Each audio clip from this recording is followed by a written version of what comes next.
Hi, I'm Aoife, I'm an actor and I'm going to talk to you about self-tapes.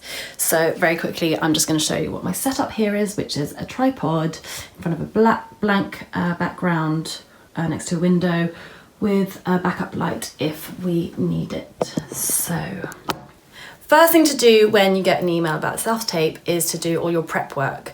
So have a look at who the writer and director are and the casting director and producer, and check out their work if you don't know their work already.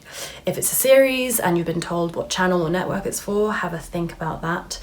And if it's a pre-existing series, if it already exists, then have a look at least one episode.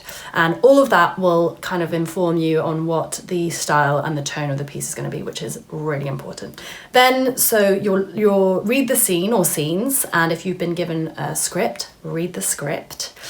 And then get into your line learning. I like to learn my lines as quickly as possible so that they have time to sink in, if possible a few days before I'm actually going to do the tape, because with each day the lines will just sink in more and more. Same if you have an accent, get on it straight away, because your muscle memory really needs time for the accent to imprint, so that when the time comes to do your tape, you can forget about the accent and just focus on the acting.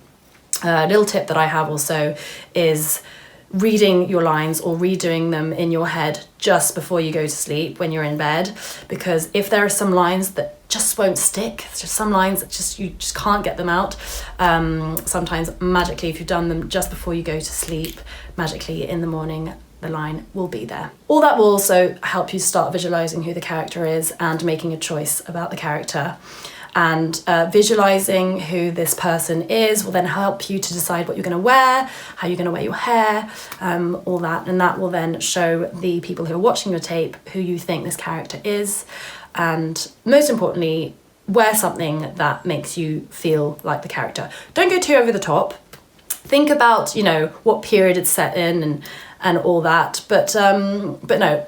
Most important is for you to feel comfortable and that this is, a real person in a real scene. So moving on to, if you can get a reader to help you with the scene, to read in with you, that's great. So you can have someone to make eye contact with while you're doing the scene.